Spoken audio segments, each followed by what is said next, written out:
ओम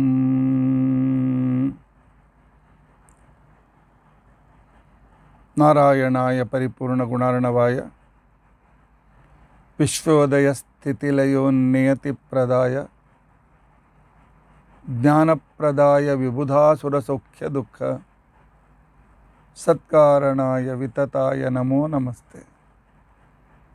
अभ्रमं भंगरहितं अजडं विमलं सदा आनन्दतीर्थमतुलं भजे तापत्रयापहम्। भवति यदनुभावादेडमूकोऽपि वाग्मी जडमतिरपि जन्तुर्जायते प्राज्ञमौलिः। सकलवचनचेतो देवता भारती सा मम वचसि निधत्तां सन्निधिं मानसे च।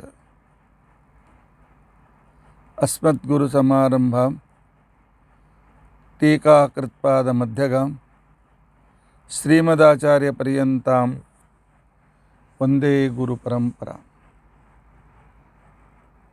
विद्यायां विबुधाचार्यं वेदज्ञानाब्धिचन्दिरं दुर्मतध्वान्तमार्ताण्डं सत्यध्यानमुनिं भजे। 50 वर्षपर्यन्तं सततं रामपूजकः श्री सत्यप्रमोदगुरुराट् भासतां नो हृदम्बरे। बन्धुस्त्वं गुरुरिष्टदैवतमिति त्वत्पादपङ्केरुहं प्राप्तं मां परिपालयेति सततं याचे निबद्धाञ्जलिः। चित्तं मद्गुणदोषचिन्तनविधौ नूनं मनां मा कृथाः। श्री सत्यात्मगुरो त्वदङ्घ्रियुगलं हित्वा न मे सद्गतिः। यैरहं शुकवत् सम्यक् शिक्षितोऽस्मि कृपालुभिः तान् वन्दे धेनुपाचार्यान् तत्त्वज्ञानार्थसिद्धये। श्री गुरुभ्यो नमः। हरिः ओम हरिः ओम हरिः ओम।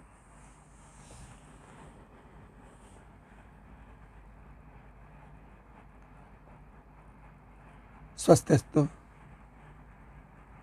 अषेढसन्मङ्गलानि सन्तु। श्लोकैकश्रवणपठनमात्रेण भक्तुश्च श्रोतॄणां निखिलकलिकृतकल्मषापनोदनपटुतरे धर्माद्यखिलपुरुषार्थसाधने भूते। अद्य रुद्राध्याय नमकचमक अर्थविवरणारम्भे सति किञ्चित् पूर्वकथानुवादः। हरिः ओम हरिः ओम हरिः ओम। हरे राम राम राम हरे हरे, हरे कृष्णा कृष्ण कृष्ण हरे हरे। हरे राम राम राम हरे हरे, हरे कृष्णा कृष्ण कृष्ण हरे हरे। हरे राम राम राम हरे हरे, हरे कृष्णा कृष्ण कृष्ण हरे हरे। हरे राम राम राम हरे हरे, हरे कृष्णा कृष्ण कृष्ण हरे हरे।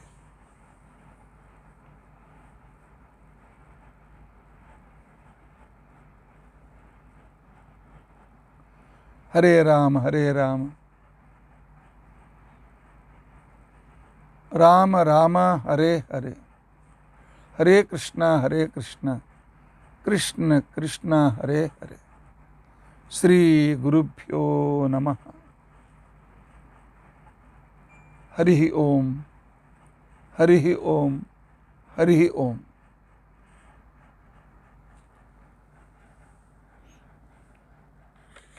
ನಿನ್ನಿನ ದಿವಸ ನಾವು ಭಗವಂತನ ನಮೋ ಜ್ಯೇಷ್ಠಾಯ ನಮೋ ಕನಿಷ್ಠಾಯ ನಮೋ ಪೂರ್ವಜಾಯ ನಮ ಅಪರಜಾಯ ನಮೋ ಮಧ್ಯಮಾಯ ನಮೋ ಚಾಪಗಲ್ಭಾಯ ನಮೋ ಜಘನ್ಯಾಯ ನಮೋ ಬುದ್ಧಿಯಾಯ ನಮೋ ಜಘನ್ಯಾಯ. ಇಲ್ಲಿಯವರೆಗೂ ನಾವು ನಿನ್ನಿನ ದಿವಸ ಅರ್ಥಚಿಂತನೆಯನ್ನು ಮಾಡಿದ್ದೆ.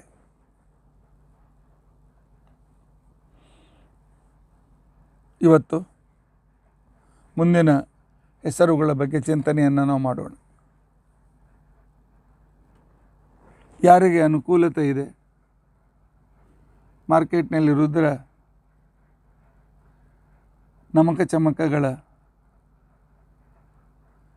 ಒಂದು ವಿಶಿಷ್ಟವಾಗಿರ್ತಕ್ಕಂಥ ಪುಸ್ತಕಗಳು ಸಿಗ್ತವೆ. ಇಲ್ಲ ನೀವು ಗೂಗಲ್ನಲ್ಲಿ ಹೋಗಿ ಸರ್ಚ್ ಮಾಡಿದರೂ ಕೂಡ ರುದ್ರ ನಮಕ ಚಮಕಗಳ PDF ಸಿಗ್ತದೆ. ಎದುರಿಗೆ ಹೆಸರನ್ನು ಇಟ್ಟುಕೊಂಡು ಸ್ವಲ್ಪ ಅದನ್ನು ಅಂದಾಗೂ ಆಗ್ತದೆ, ಕೇಳಿ ತಿಳಿದುಕೊಂಡಾಗೂ ಆಗ್ತದೆ. ಈಗ ನಾವು ಪರಮಾತ್ಮನ ಮಹಿಮೆಯನ್ನು ವಿಚಾರ ಮಾಡೋಣ. ನಮೋ ಬುದ್ಧಿಯಾಯ.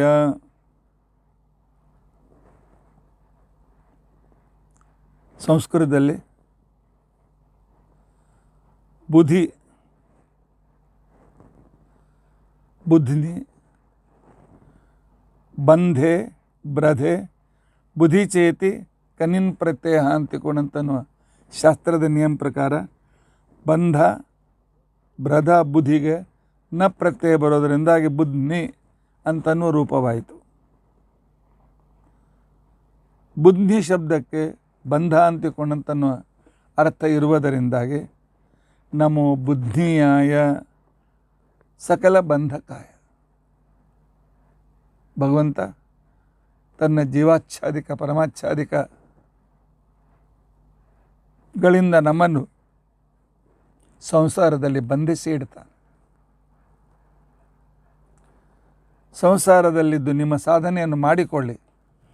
ನಿಮ್ಮ ಸಾಧನೆ ಮುಗಿದ ಮೇಲೆ ನಿಮ್ಮನ್ನು ಸಂಸಾರದಿಂದ ನಾನು ನಿಮ್ಮನ್ನು ಉದ್ಧತರನ್ನಾಗಿ ಮಾಡ್ತೇನೆ ಅಂತ ತಿಳ್ಕೊಂಡಂತೇಳಿ, ನಮ್ಮ ಸಾಧನೆಗೆ ಅನುಕೂಲವಾಗಲಿ ಅಂತ ತಿಳ್ಕೊಂಡಂತೇಳಿ ಪರಮಾತ್ಮ ನಮಗೆ ಈ ಸಂಸಾರಕ್ಕೆ ತರ್ತಾನೆ. ಬಹಳ ಜನ ತಕರಾರಿದೆ.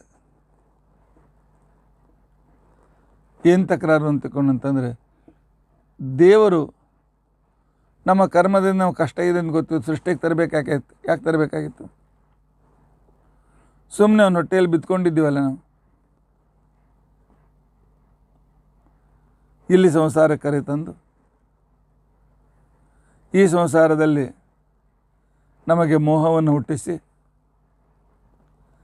ಮತ್ತೆ ಇಲ್ಲಿ ಗೋಳಾಡುವಂತೆ ಮಾಡಿ, ಇದೆಲ್ಲ ಯಾಕೆ ಮಾಡಬೇಕಾಗಿತ್ತು ಭಗವಂತನಿಗೆ ಅಂತನ್ನುವ ಪ್ರಶ್ನೆಗೆ ತತ್ವನಿರ್ಣಯದಲ್ಲಿ ಆಚಾರ್ಯರು ಉತ್ತರ ಕೊಡ್ತಾರೆ. ಭಗವಂತ ಸೃಷ್ಟಿ ಮಾಡಬೇಕು ಅಂತೇಳಿ ಬಯಸಿದೆ, ತನ್ನ ಹೊಟ್ಟೆಯಲ್ಲಿದ್ದ ನಮ್ಮ ಕಡೆಗೆ ನೋಡ್ತಾನಂತೆ. ಅಲ್ಲಿ ಎಲ್ಲರೂ ಪರಮಾತ್ಮ ನಮ್ಮನ್ನು ಎಚ್ಚರಿಸು ಎಚ್ಚರಿಸು ಎಚ್ಚರಿಸು ಅಂತ ಎಲ್ಲ ಜೀವ ಕೇಳ್ಕೊಳ್ತಾ ಇತ್ತಂತ. ಹೌದು, ನಾವು ಕೇಳ್ಕೊಂಡಿದ್ದೇವೆ. ಯಾಕೆ? ಚೇತನನ ಲಕ್ಷಣ ಏನು? ಜ್ಞಾನ, ಇಚ್ಛಾ, ಕ್ರಿಯಾ. ಚೇತನ ಸುಮ್ಮನೆ ಕೂತ್ಕೊಳ್ಳೋದಿಲ್ಲ, ಸುಮ್ಮನೆ ಬಿತ್ಕೊಳ್ಳಿಕ್ಕೆ ಬಯಸೋದಿಲ್ಲ. ಏನಾದರೂ ಮಾಡಬೇಕು. ಪರಮಾತ್ಮ ಸೃಷ್ಟಿಗೆ ತೆಗೆದುಕೊಂಡು ಬಾ ಅಂತೇಳಿ ನಾವೆಲ್ಲರೂ ಕೇಳ್ತಾ ಇದ್ದೀವಿ. ಅದರಲ್ಲಿ ಈ ರೀತಿ ಕೇಳುವವರಲ್ಲಿ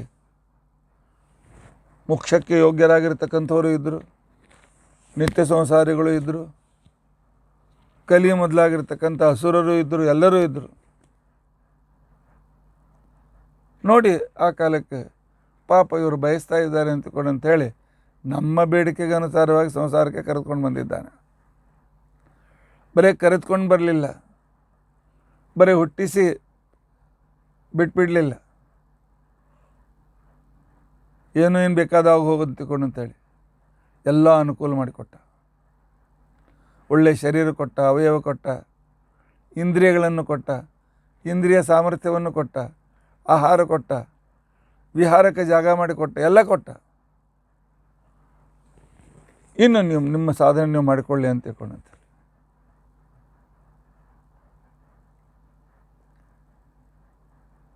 ಆದರೆ ಕೆಲವರು ಸಾಧನೆ ಮಾಡಿಕೊಂಡ್ರು, ಕೆಲವರು ಮಾಡಿಕೊಳ್ಳಲಿಲ್ಲ, ಕೆಲವರು ಇಲ್ಲೇ ಬಿದ್ದರು.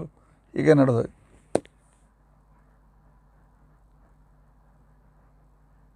ನಮ್ಮ ಯೋಗ್ಯತಾನುಸಾರವಾಗಿ ನಮಗೆ ಪರಮಾತ್ಮ ಆಯಾ ಯೋನಿಗಳಲ್ಲಿ ಹುಟ್ಟಿಸಿದ. ಆನಂತರ ನಮ್ಮ ಹಿಂದಿನ ಜನ್ಮದ ಕರ್ಮಾನುಸಾರವಾಗಿ ನಿನ್ನೆ ನಾನು ಹೇಳಿದ್ನಲ್ಲ, ನಮ್ಮ ಹಿಂದಿನ ಜನ್ಮದ ಕರ್ಮಾನುಸಾರವಾಗಿ ಅದಕ್ಕೇ ಭಾಗ್ಯ ಅಂತ ಹೇಳಿ ಕರೀತಾರೆ. ಭಾಗ್ಯ ಅಂತಂದರೆ ಹಿಂದಿನ ಜನ್ಮದ ಮಾಡಿದ ಕರ್ಮಫಲ, ಇದಕ್ಕೆ ಭಾಗ್ಯ ಅಂತ ಹೇಳಿ ಕರೀತಾರೆ. ನನ್ನ ಭಾಗ್ಯದಲ್ಲಿ ಎಷ್ಟೇ ಇದೆ ಅಂತಂದರೆ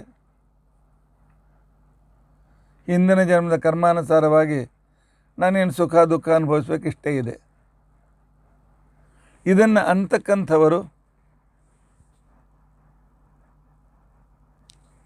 ಅಕರ್ಮಣ್ಯರು, ಪ್ರಯತ್ನ ಯಾರಿಗೆ ಬೇಡ ಅಂಥವರು. ಆದರೆ ಪರಮಾತ್ಮ ಹೇಳ್ತಾನೆ, ನಿಮ್ಮ ಭಾಗ್ಯ ನಾನು ಬರೆದಿದ್ದೇನೆ, ಆದರೆ ಇದೇ ಕೊನೆಯಲ್ಲ. ನಿಮಗೆ ಪ್ರಯತ್ನ ಮಾಡುವ ಸಾಮರ್ಥ್ಯ ಕೊಟ್ಟಿದ್ದೇನೆ. ಪ್ರಯತ್ನ ಮಾಡಿ ಮೇಲಿನ ಉನ್ನತಿ ಕೊಡ್ತೇನೆ. ಅನೇಕ ಜನರಿಗೆ ನಮ್ಮಲ್ಲಿ ಹೇಳ್ತಕ್ಕಂಥ ಒಂದು ಕ್ರಮ ಇದೆಯಲ್ಲ, ಹಣೆ ಬರಹದಲ್ಲಿ ಏನು ಬರೆದಿದೆ ಅದಕ್ಕಿಂತ ಹೆಚ್ಚು ಏನಾಗೋದಿಲ್ಲ ಅಂತ ತಿಳ್ಕೊಂಡಂತೇಳಿ. ಇದು ಯಾವಾಗ ನಾವು ಪ್ರಯತ್ನ ಮಾಡದೇ ಇದ್ದರೆ, ನಮ್ಮ ಕರ್ಮ ಪ್ರಕಾರವಾಗಿ ಈ ಜನ್ಮದಲ್ಲಿ ದಾನ ಮಾಡಿದರೆ ಶ್ರೀಮಂತಿಕೆ ಬರ್ತದೆ, ಭೋಗ ಮಾಡ್ತೇವೆ, ಹೋಗ್ಬಿಡ್ತೇವೆ. ದಾನ ಮಾಡಿರದೇ ಇದ್ದರೆ ಭಿಕ್ಷುಕರಾಗ್ತೇವೆ, ಏನೋ ಗುಡಿಸಲಿನಲ್ಲಿರ್ತೇವೆ, ಮತ್ತೇನೋ ಇರ್ತೇವೆ. ಇದು ನಮ್ಮ ಭಾಗ್ಯ. ಆದರೆ ಪ್ರಯತ್ನ ಅವಕಾಶ ಇದೆ. ನಮ್ಮ ಭಾಗ್ಯವನ್ನು ಸುಧಾರಿಸಿಕೊಳ್ಳೋದಕ್ಕೋಸ್ಕರ ಪ್ರಯತ್ನ ಪರಮಾತ್ಮ ನಮಗೆ ಅದನ್ನು ಕೊಟ್ಟಿದ್ದಾನೆ. ಮಹಾಭಾರತ ತಾತ್ಪರ್ಯದ 21ನೇ ಅಧ್ಯಾಯದಲ್ಲಿ ಬಹಳ ಸ್ಪಷ್ಟವಾಗಿರ್ತಕ್ಕಂಥ ರೀತಿಯಲ್ಲಿ ಶ್ರೀಮದಾಚಾರ್ಯರು ನಮಗೆ ಈ ಕಾನ್ಸೆಪ್ಟನ್ನು ತಿಳಿಸ್ಕೊಡ್ತಾರೆ. ಮನುಷ್ಯನ ಜೀವನದಲ್ಲಿ ಅವನ ಸ್ಥಿತಿ ಗತಿ, ಅವನ ಸ್ಥಿತಿಗೋಸ್ಕರ, ಈಗೇನು ಯಾವ ರೀತಿ ಇದ್ದಾನೆ ಅಂತಕೊಂಡು ಸ್ಥಿತಿಗೋಸ್ಕರ ಅವನ ಯೋಗ್ಯತೆ, ಇದಕ್ಕೆ ಶಾಸ್ತ್ರದಲ್ಲಿ ಹಠ ಅಂತ ತಿಳ್ಕೊಂಡಂತೇಳಿ ಕರೀತಾರೆ. ಆನಂತರ ಅನಾದಿ ಕರ್ಮ, ಇದಕ್ಕೆ ಭಾಗ್ಯ ಅಂತ ತಿಳ್ಕೊಂಡಂತೇಳಿ ಕರೀತಾರೆ. ಆನಂತರ ಪ್ರಯತ್ನಕ್ಕೆ ಅನುಕೂಲ ಮಾಡಿಕೊಟ್ಟು ಮುಂದಿನ ಉನ್ನತಿಗೆ ಪರಮಾತ್ಮ ದಾರಿ ಮಾಡಿಕೊಡ್ತಾನೆ. ಹೇಳೋ ಕ್ರಮ ಇದೆ. ನಮ್ಮ ಭಾಗ್ಯಕ್ಕಿಂತ ನಾವು ಹೆಚ್ಚು ಪಡೆಯೋದಿಲ್ಲ ಅಂತಕೊಂಡಂತೇಳಿ. ಆದರೆ ಹಾಗಲ್ಲ. ಭಾಗ್ಯ ಶಬ್ದಕ್ಕೆ ಹಿಂದಿನ ಜನ್ಮದಲ್ಲಿ ಮಾಡಿದ ಕರ್ಮದ ಫಲ, ಇಷ್ಟೇ ಅರ್ಥ. ಈಗ ಹೆಣ್ಣು ಮಕ್ಕಳಿಗೆ ಸೌಭಾಗ್ಯವತಿ ಭವ ಅಂತ ತಿಳ್ಕೊಂಡಂತ ಹೇಳಿ, ನಾವು ಆಶ್ಚರ್ಯ ಕೊಡ್ತೇವೆ. ಅಂದರೆ ನಿನ್ನ ಭಾಗ್ಯ ಏನಿದೆ ಅದು ಇನ್ನೂ ಉನ್ನತವಾಗಲಿ ಅಂತ ತಿಳ್ಕೊಂಡಂತೆ. ನಿನ್ನ ಭಾಗ್ಯ ಏನಿದೆ ಅದೇ ಅಷ್ಟೇ ಸಿಗಲಿ ಅಂತ ತಿಳ್ಕೊಂಡಂತೆ ನಾವು ಹೇಳೋದೇನೆ. ನಾವು ಆಶೀರ್ವಾದಕ್ಕೆ ಅರ್ಥ ಏನಿದೆ? ಸೌಭಾಗ್ಯವಾನ್ ಭವ ಅಂತ ಗಂಡಸರಿಗೆ ಮಾಡಿದರೆ, ನಿನ್ನ ಭಾಗ್ಯ ಏನಿದೆ ಅಷ್ಟು ಕಟ್ಕೊಂಡು ಬಂದಿದ್ದೀ, ನಿನ್ನ ಸಿಕ್ಕೇ ಸಿಗ್ತದೆ. ಆದರೆ ಪ್ರಯತ್ನ ಮಾಡಿ ಅದನ್ನು ಉನ್ನತವನ್ನಾಗಿ ಮಾಡಿಕೊ. ಸಂಸ್ಕೃತದಲ್ಲಿ ಅಂತನ್ನೋದು ಉನ್ನತಿ ಅಂತನ್ನೋದನ್ನು ನಮಗೆ ತಿಳಿಸ್ಕೊಡ್ತದೆ. ಆದರೆ ನಮಗೆ ಎಷ್ಟೋ ಜನ ತಪ್ಪು ಕಲ್ಪನೆ ಇದೆ. ದೇವ್ರು ನಮಗೆ ಇಷ್ಟೇ ಇಟ್ಟಿದ್ದಾನೆ, ಸಾಕು, ಇಷ್ಟಲ್ಲೇ ಇದೆ, ಇದಕ್ಕಿಂತ ನಾವೇನು ಮಾಡ್ಲಿಕ್ಕೆ ಆಗಂಗಿಲ್ಲ ಅಂತ. ಇಷ್ಟ ಮಾಡ್ಲಿಕ್ಕೆ ಆಗೋದಿಲ್ಲ ಅಂತಲ್ಲ, ದೇವರು ಪ್ರಯತ್ನಕ್ಕೆ ಅವಕಾಶ ಕೊಟ್ಟಿದ್ದಾನೆ. ಇದನ್ನೇ ಭೀಮಸೇನ ಧರ್ಮರಾಜನಿಗೆ ತಿಳಿಸಿ ಹೇಳ್ತಾನೆ, ಅಣ್ಣ, ನಾವು ರಾಜರಾಗಿದ್ದೆವು, ಕ್ಷತ್ರಿಯರಾಗಿದ್ದೇವೆ, ಯಾಕೆ ನಮಗೆ ಯೋಗ್ಯತೆ ಇದೆ. ಇದು ನಮ್ಮ ಅನಾದಿ ಯೋಗ್ಯತೆ. ಅನಾದಿ ಯೋಗ್ಯತೆಗೆ ಅನುಸಾರವಾಗಿ ಪರಮಾತ್ಮ ನಮ್ಮನ್ನು ಕ್ಷತ್ರಿಯರಲ್ಲಿ ಹುಟ್ಟಿಸಿದ. ಆ ನಂತರ ನಮ್ಮ ಅನಾದಿ ಕರ್ಮ ಅಂತ ಏನಿದೆ, ಇದಕ್ಕೇ ಭಾಗ್ಯ ಅಂತ ಅಂತೇಳಿ ಕರೀತಾರೆ. ಪೂರ್ವಜನ್ಮ ಸಂಚಿತ ಕರ್ಮಫಲ. ಪೂರ್ವಜನ್ಮ ಸಂಚಿತ ಕರ್ಮಫಲ. ಇದು ಪೂರ್ವ ಜನ್ಮದ್ದು ಇರ್ಬೋದು, ಹಿಂದಿನ ಅನೇಕ ಜನ್ಮದ್ದು ಕೂಡಿಸಿ ಪರಮಾತ್ಮ ಅದನ್ನು ಕೂಡಿಸಿ ಕೊಟ್ಟಿರಬಹುದು. ಆ ಪ್ರಕಾರ ಪರಮಾತ್ಮ ನಮ್ಮ ಪೂರ್ವಜನ್ಮ ಕರ್ಮದಿಂದ ನಾವು ಇವಾಗ ಕ್ಷತ್ರಿಯರಾಗಿ ಹುಟ್ಟಿ ಮಹಾಬಲಿಷ್ಠರಾಗಿದ್ದೇವೆ. ಮತ್ತು ಏನೋ ಯಾರದೋ ಸಂಪತ್ತಿಯನ್ನು ಕಳೆದುಕೊಂಡಿದ್ದರಿಂದ ಕಾಡಿಗೆ ಬಂದಿದ್ದೇವೆ. ಆದರೆ ಇರ್ತಕ್ಕಂಥ ಈಗ ನಮಗೆ ಕರ್ಮಾನುಸಾರವಾಗಿ ಸಿಕ್ಕ ಫಲವನ್ನು ಬದಲಾಯಿಸಿಕೊಳ್ಳಲಿಕ್ಕೆ ಸಾಧ್ಯತೆ ಇದೆ ಏನು? ಪ್ರಯತ್ನದಿಂದ ಇದನ್ನು ಬದಲಾಯಿಸಿಕೊಳ್ಳಲಿಕ್ಕೆ ಸಾಧ್ಯತೆ ಇದೆ. ದೇವರು ನಮಗೆ, ನಮ್ಮ ದೃಷ್ಟಿಯಿಂದ ಹೇಳಬೇಕು ಅಂತಂದರೆ, ಯೋಗ್ಯತೆ ಇತ್ತು, ಮನುಷ್ಯರನ್ನು ಹುಟ್ಟಿಸಿದ. ನಾವು ಮಾಡಿದ ಪುಣ್ಯ ಇತ್ತು, ನಮ್ಮನ್ನು ಬ್ರಾಹ್ಮಣರ ಮನೆಯಲ್ಲಿ ಹುಟ್ಟಿಸಿದ. ಒಳ್ಳೆಯ ಸಂಸ್ಕಾರವಂತರ ಮನೆಯಲ್ಲಿ ನಮ್ಮನ್ನು ಹುಟ್ಟಿಸಿದ. ಇಲ್ಲಿಗೆ ಭಾಗ್ಯದ ಜುರಿಸ್ಟಿಕ್ಷನ್ ಮುಗೀತು. ಸಿರಿವಂತಿಕೆಯೋ ಬಡತನವೋ ಈಗ ಸದ್ಯಕ್ಕೇನಿದೆ. ಆದರೆ ಬಡತನವೇ ಇರಬೇಕು ಅಂತೇನು ಪರಮಾತ್ಮ ಬರೆದು ಕೊಟ್ಟಿಲ್ಲ. ಪ್ರಯತ್ನ ಮಾಡೋಂತಾನೆ. ಪ್ರಯತ್ನ ಮಾಡು, ಸಿರಿವಂತನಾಗು. ಪ್ರಯತ್ನ ಮಾಡು, ವಿದ್ವಾಂಸನಾಗು. ಬೇಡ ಅಂತಂದವ್ರು ಯಾರು ನನಗೆ? ಅದಕ್ಕೆ ಭೀಮಸೇನ ಹೇಳಿದ ಶ್ಲೋಕ ಆ ರೀತಿಯಾಗಿದೆ. ಸ್ವಭಾವಾಖ್ಯ ಯೋಗ್ಯತಾಯ ಹಠಾಖ್ಯ ಯಾ ಅನಾದಿ ಸಿದ್ಧ ಸರ್ವಜೀವೇಶು ನಿತ್ಯ ಸಾಕಾರಣಂ ಪ್ರಥಮಂ ದ್ವಿತೀಯಂ ಅನಾದಿಕರ್ಮ ಇವ ಪ್ರಯತ್ನಮೇ ತತ್ ತೃತೀಯಂ. ಈ ಜನ್ಮದಲ್ಲಿ ಮಾಡ್ತಕ್ಕಂಥ ಪ್ರಯತ್ನ ಅಂತ ತಿಳ್ಕೊಂಡಂತೇನಿದೆ ನಮ್ಮ ಈ ಜನ್ಮದ ಉನ್ನತಿ ಮತ್ತು ಮುಂದಿನ ಜನ್ಮಕ್ಕೆ ಇನ್ನೂ ಉನ್ನತವಾದ ಸ್ಥಾನಕ್ಕೆ ಕಾರಣೀಭೂತವಾಗ್ತದೆ.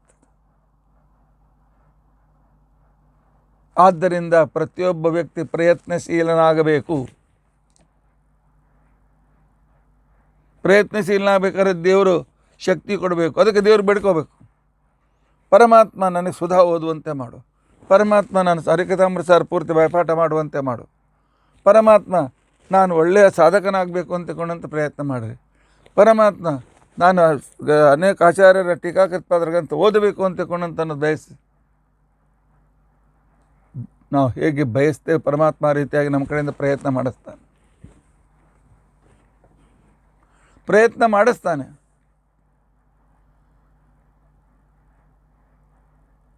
ಹಾಗಾದ್ರೆ ಪ್ರಯತ್ನ ಮಾಡ್ಲಿಕ್ಕೆ ನಮ್ಮ ಸ್ವಾತಂತ್ರ್ಯದೇನ್ರಿ? ಇದು ಕೊಂಕ ಪ್ರಶ್ನೆ.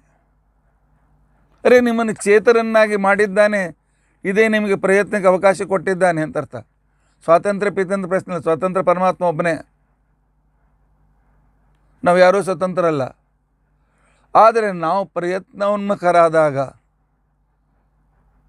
ಆಗ ಪರಮಾತ್ಮ ನಮಗೆ ಆ ರೀತಿಯಾಗಿರ್ತಕ್ಕಂಥ ಪ್ರೇರಣೆಯನ್ನು ಮಾಡ್ತಾನೆ. ಈಗ ರನ್ನಿಂಗ್ ರೇಸ್ ಇರ್ತದೆ. ರನ್ನಿಂಗ್ ರೇಸ್ದಲ್ಲಿ ಅದೇನೋ ಹೇಳ್ತಾರೆ, ನನ್ನ ನೆನಪಲ್ಲಿ ಮರ್ತೋಯ್ತು ನನಗೆ. 1 2 3 3 ಅಂದ ಕ್ಷಣಕ್ಕೆ ಯಾರು ಓಡ್ತಾರ? ಯಾರು ಓಡ್ಬೇಕಂತ ತಯಾರಾಗಿರ್ತಾರೆ ಅವ್ರು ಮಾತ್ರ. ಬಾಜುಕ್ ನಿಂತವ್ರು ಯಾರು ಓಡೋಂಗಿಲ್ಲ. ಆದ್ದರಿಂದಾಗಿ ಪರಮಾತ್ಮ 3 ಅಂತಂದಾಗ ಎಲ್ಲನೂ ತಯಾರಾಗಿದ್ದರೆ ನಾವು ಓಡ್ತೇವೆ. ಚೇತನರನ್ನಾಗಿ ಹುಟ್ಟಿಸಿದ್ದಾನೆ, ಜ್ಞಾನ ಇಚ್ಛಾ ಪ್ರಯತ್ನ ಕೊಟ್ಟಿದ್ದಾನೆ. ಇದರರ್ಥ ಮುಂದುವರಿಯಿರಿ ಅಂತ ಅನ್ನೋದು, ಆ ರೀತಿಯಾಗಿರ್ತಕ್ಕಂಥ ನಿಮಗೆ ಶಕ್ತಿ ಕೊಟ್ಟಿದ್ದೇನೆ ಮುಂದುವರಿಯಿರಿ ಅಂತ ಅರ್ಥ. ದೇವರು ಕೊಟ್ಟದಿದ್ದರೂ ಕೂಡ ಅದನ್ನು ನೀವು ಪ್ರವೃತ್ತರಾಗಿರಿ ಅಂತಂತಾನೆ ಅವನು. ನೀವು ಪ್ರವೃತ್ತರಾಗದೆ ನಾನು ನಿಮಗೆ ರೋಡ್ನಲ್ಲಿ ನಿಂತ್ಕೊಂಡು 1 2 3 ಗೋ ಅಂತಕೊಂಡಂತೇನು ಆನ್ ಯುವರ್ ಮಾರ್ಕ್ ಏನೋ ಹೇಳ್ತಾರೆ, ನಂಗೆ ಬರ್ತೋಗಿದೆ. Get set go. ಏನು ರೋಡ್ನಲ್ಲಿ ನಿಂತ್ಕೊಂಡು ಮಂದಿಗೆ ಹೇಳಿದ್ರೆ ಓಡ್ತಾರೆ ಅವರು? ಯಾರು ತಯಾರಿರ್ತಾರೆ ಅಂಥವ್ರಿಗೆ ಪರಮಾತ್ಮ ಅಂಥವರಿಗೆ ಪ್ರೇರಣೆ ಮಾಡ್ತಾರೆ. ಪ್ರೇರಣೆಯನ್ನು ಮಾಡಿ ಆ ಕಾಲದಲ್ಲಿ ಪರಮಾತ್ಮ ಈ ಬಂಧನದಿಂದ ಬಿಡಿಸಿಕೊಳ್ಳುವ ಅನುಕೂಲತೆಗಳನ್ನು ಮಾಡಿಕೊಡ್ತಾನೆ. ಅದಕ್ಕೋಸ್ಕರವೇ ಭೀಮಸೇನ ದೇವರು ಹೇಳ್ತಾರೆ ಧರ್ಮರಾಜನಿಗೆ, ಅಣ್ಣ ಮಹಾಪ್ರಯತ್ನ ವರ್ಜಿತಾ ಹರೇರನುಗ್ರಹೋಜ್ಜಿತಾ. ಇವತ್ತು ದೇವರ ಧ್ಯಾನ ಮಾಡಬೇಕು ಅಂತ ಕೂತ್ಕೊಂಡೆ, 1 ನಿಮಿಷದಲ್ಲೇ ಮನಸ್ಸು ಎಲ್ಲೋ ಬೇರೆ ಕಡೆ ಹೋಯಿತು. ಇಲ್ಲ, ಮತ್ತೆ ನಾಳೆ ಪ್ರಯತ್ನ ಮಾಡಿ, ಮತ್ತೆ ಇನ್ನೊಂದು ದಿವಸ ಪ್ರಯತ್ನ ಮಾಡಿ, ಮತ್ತೆ ಪ್ರಯತ್ನ ಮಾಡಿ. ಮಕ್ಕಳು ಬಿದ್ದು ನಡೆಯೋದು ಕಲಿತಾವಲ್ಲ. ಆದ್ದರಿಂದಾಗಿ ನಮೋ ಬುದ್ಧಿಯಾಯ ಬಂಧಕನೂ ನೀನೆ, ಪರಮಾತ್ಮ ಮೋಚಕನೂ ನೀನೆ. ಆದ್ದರಿಂದಾಗಿ ನಮೋ ಬುದ್ಧಿಯಾಯ, ಅಥವಾ ಸಂಸ್ಕೃತದಲ್ಲಿ ಬುದ್ಧಿ ಶಬ್ದಕ್ಕೆ ಬೇರು ಅಂತ ಅರ್ಥ. ಪರಮಾತ್ಮ ಬೇರು ಆಗಿದ್ದಾನೆ. ಏನಪ್ಪ, ಪರಮಾತ್ಮ ವೈಕುಂಠ ಬಿಟ್ಟು ಗಿಡದ ಕೆಳಗಿನ ಬೇರಾಗ್ತಾನೇನು? ವೈಕುಂಠದಲ್ಲಿ ಕುಳಿತೇ ಬೇರಾಗ್ತಾನೆ. ಹೇಗೆ? ಗೀತಾ ಭಗವದ್ಗೀತಾ 15ನೇ ಅಧ್ಯಾಯಕ್ಕೆ ಹೋಗಿ ನೋಡೋಣ. ಊರ್ಧ್ವಮೂಲಂ ಅಧಃಶಾಖಂ ಅಶ್ವತ್ಥಂ ಪ್ರಾಹುರವ್ಯಯಂ. ಪರಮಾತ್ಮ ಊರ್ಧ್ವ ಮೂಲ. ಇವರೆಲ್ಲ ಕೆಲವು ಜನರು ಏನು ಮಾಡ್ತಾರೆ, ಗಿಡ ಉಲ್ಟಾ ಮಾಡಿ ಮೇಲೆ ಈ ಜಗತ್ ವೃಕ್ಷ ಉಲ್ಟಾ ಇದೆ ಅಂತ ಹೇಳಿ ಚಿತ್ರ ಬರೆಯೋರಿದ್ದಾರೆ. ಹಾಗಲ್ಲ. ಮೂಲಂ ಊರ್ಧ್ವಂ. ಈ ಜಗತ್ತಿಗೆ ಮೂಲ ಕಾರಣನಾಗಿರ್ತಕ್ಕಂಥವನು ಸರ್ವೋತ್ತಮನಾದ ಶ್ರೀಹರಿ. ಊರ್ಧ್ವ ಮೂಲಂ ನಮೋ ಬುದ್ಧಿಯಾಯ. ಆ ನಂತರ ಜಗತ್ತನ್ನು ಪೋಷಿಸುವುದಕ್ಕೋಸ್ಕರ ಹೂ ಹಣ್ಣುಗಳನ್ನು ಕೊಡ್ತಕ್ಕಂಥ ಟೊಂಗೆಗಳು ದೇವತೆಗಳು. ಅಧಃಶಾಖಂ. ಪರಮಾತ್ಮ ತಾನು ಮುಖ್ಯವಾಗಿ ಎಲ್ಲರಿಗೂ ಪ್ರೇರಣೆ ಮಾಡ್ತಾ ಇದ್ದಾನೆ. ದೇವತೆಗಳನ್ನು ಅನುಕೂಲ ಮಾಡಿಕೊಡ್ತಾ ಇದ್ದಾರೆ. ಅಂಥ ಈ ಜಗತ್ತು ಅಂತಕ್ಕಂಥದ್ದು ಏನಿದೆ, ಸಂಸಾರ ಅಂತಕೊಂಡಂತೇನಿದೆ, ಇದು ಅಶ್ವತ್ಥ, ಕೊನೆಯವರೆಗೂ ಇರ್ತಕ್ಕಂಥದ್ದಲ್ಲ. ನಾಳೆ ಇರ್ತದೆ ಅಂತ ಹೇಳಲಿಕ್ಕೆ ಬರೋದಿಲ್ಲ. ಆದರೂ ಕೂಡ ಇಲ್ಲಿ ನಾಳೆ ಬರೋದ್ರೊಳಗಾಗಿ ಆಸ್ವಾದನೆ ಮಾಡಲಿಕ್ಕೆ ಅನುಕೂಲ ಇದೆ. ಛಂದಾಂಸಿ ಯಸ್ಯ ಪರ್ಣಾನಿ. ವೇದಗಳೇ ಇಲ್ಲಿರ್ತಕ್ಕಂಥ, ವೇದ ಅಂದರೆ ಜ್ಞಾನ, ಇದರ ಎಲೆಗಳು. ಆ ಜ್ಞಾನದಿಂದ ಬರ್ತಕ್ಕಂಥ, ಆ ಕ್ರಿಯೆಯಿಂದ ಬರ್ತಕ್ಕಂಥ ಪುಣ್ಯ, ಇದು ಫಲಗಳು. ಈ ರೀತಿಯಾಗಿ ಸಂಸಾರದ ವರ್ಣನೆ ಮಾಡುವಾಗ ಬುದ್ಧಿಯಾಯ, ಸಂಸಾರಕ್ಕೆ ಮೂಲ ಬೇರು ಅಂದ್ರೇನು, ಮುಖ್ಯ ಕಾರಣ ಅಂತ ಅರ್ಥ. ಅದಕ್ಕೋಸ್ಕರ ಊರ್ಧ್ವ ಮೂಲಂ ಅಧಃಶಾಖಂ ಅಶ್ವತ್ಥಂ ಪ್ರಾಹುರವ್ಯಯಂ. ಹೀಗೆ ಪರಮಾತ್ಮನಿಗೆ ನಮೋ ಬುದ್ಧಿಯಾಯ ಅಂತ ತಿಳ್ಕೊಂಡಂತೇಳಿ ಕರೀತಾರೆ. ನಮಃ ಸೋಭ್ಯಾಯ. ಸೋಭ್ಯಾಯ. ಸೋ ಅಂದ್ರೇನು, ಭ್ಯಾ ಅಂದ್ರೇನು, ಯ ಅಂದ್ರೇನು? ಏನು ಸೋಭ್ಯ? ಏನು ಸೋಭ್ಯ? ಅದಕ್ಕೋಸ್ಕರ ಸತ್ಯಧರ್ಮರೇ ಬರಬೇಕು.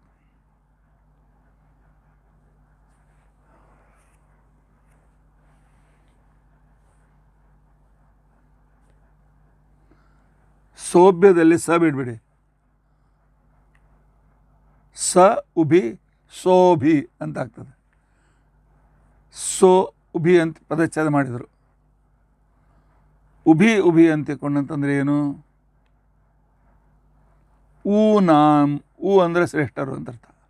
ಊನಾಂ ಉತ್ಕೃಷ್ಟಾನಾಂ.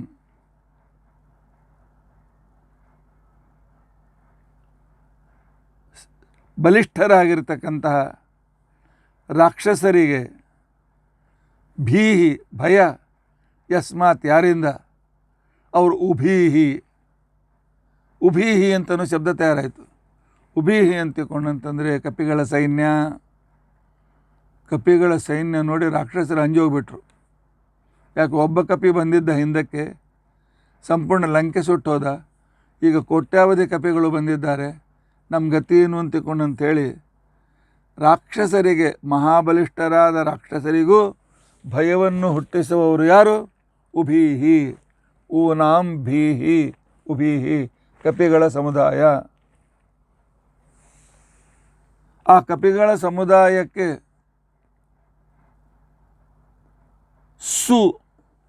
ಸ್ವಾಮಿ ಯಾರು? ಸುಗ್ರೀವ. ಸಹಿತ ಉಭೀಹಿ ಸುಭೀಹಿ, ಸುಭೀಹಿ ಅಂತಿಕೊಂಡಂದ್ರೆ ಸುಗ್ರೀವ. ಆ ಸುಗ್ರೀವನಿಗೆ ನಿಯಾಮಕತ್ವೇನ ಸ್ಥಿತ ತತ್ಸಂಬಂಧಿ ಸೋಭ್ಯ. ಸೋಭ್ಯ ಎಷ್ಟು ಆನಂದ ಆಗ್ತದಲ್ಲ. ಸೋಭ್ಯ ಕಲ್ಪನೆ, ಕತ್ತಲೆಯಲ್ಲಿ ಬಿದ್ದಿರ್ತೇವೆ ನಾವು. ಏನು ಸೋಭ್ಯ ಸೋಭ್ಯ ಸೋಭ್ಯ ಅಂತಕೊಂಡಂತೇಳಿ ಅದಕ್ಕೆ ಕಲಶವನ್ನು ಪ್ರಥಮೆ ಕೊಟ್ಟು ಹೂ ಅಂತಿಕೊಂಡಂದರೆ ಶ್ರೇಷ್ಠರು. ಅದರ ಷಷ್ಠಿ ಭಕ್ತಿ ಊನಾಂ. ಊನಾಂ ಶ್ರೇಷ್ಠರಾದ ಮಹಾಬಲಿಷ್ಠರಾದ ರಾಕ್ಷಸರು, ಅವರಿಗೆ ಭೀಹಿ ಭಯವನ್ನು ಹುಟ್ಟಿಸ್ತಕ್ಕಂಥವರು. ಸುಭೀಹಿ ಕಪಿಗಳ ಸಮುದಾಯ. ಈ ಕಪಿಗಳ ಸಮುದಾಯ ಉಭೀಹಿ, ಆ ಕಪಿಗಳ ಸಮುದಾಯದ ಕೆಳಗೆ ಸಹಿತ ತೈ ಸಹಿತ ತಥಾ ತೇನಾಂ ಅವರಲ್ಲಿ ಶ್ರೇಷ್ಠನಾದಂಥವನು ಸುಗ್ರೀವ. ಸುಗ್ರೀವ ಅಂತಿಕೊಂಡಂತಂದರೆ ಸುಭೀಹಿ ಆಯಿತು. ಆ ಸುಭೀಹಿಗೆ ಯಾವನು ನಿಯಾಮಕನಾಗಿದ್ದಾನೆ ಅವನು ಸೋಭ್ಯ. ಸೋಭ್ಯಾಯ, ಸುಗ್ರೀವನಿಗೆ ಸಹಾಯಕನಾದ ಶ್ರೀರಾಮಚಂದ್ರ. ತಲೆ ಬೇಕಾಗ್ತದೆ. ತಲೆ ನಮ್ಮಂಥ ತಲೆ ಅಲ್ಲ, ಬುದ್ಧಿ ಇದ್ದ ತಲೆ. ನಮ್ಮದೆಲ್ಲ ಖಾಲಿ ತಲೆ, ಬಟಾಟೆ ತುಂಬಿಕೊಂಡಿರ್ತದೆ. ತಲೆಯಲ್ಲಿ ಆಲೂಗಡ್ಡೆ ತುಂಬಿಕೊಂಡಿರ್ತೇವೆ ನಮ್ಮಂಥ ತಲೆಗಳಲ್ಲಿ. ಅಂತಹ ಸೋಭ್ಯಾಯ ಸುಗ್ರೀವ ನಿಯಾಮಕನಾದ ಶ್ರೀರಾಮಚಂದ್ರನಿಗೆ ನಮಸ್ಕಾರ. ಸತ್ಯಧರ್ಮರಿಗೆ ಒಂದೇ ಅರ್ಥ ಬರೋದು ಸಮಾಧಾನ ಆಗಲಿಲ್ಲ. ಸ ಬಿಡುವಿ. ಸ ಉ ಸೋ ಆಗ್ತದಲ್ಲ, ಅಲ್ಲಿ ಉಭ ಇದೆ. ಉಭಾಭ್ಯಾಂ,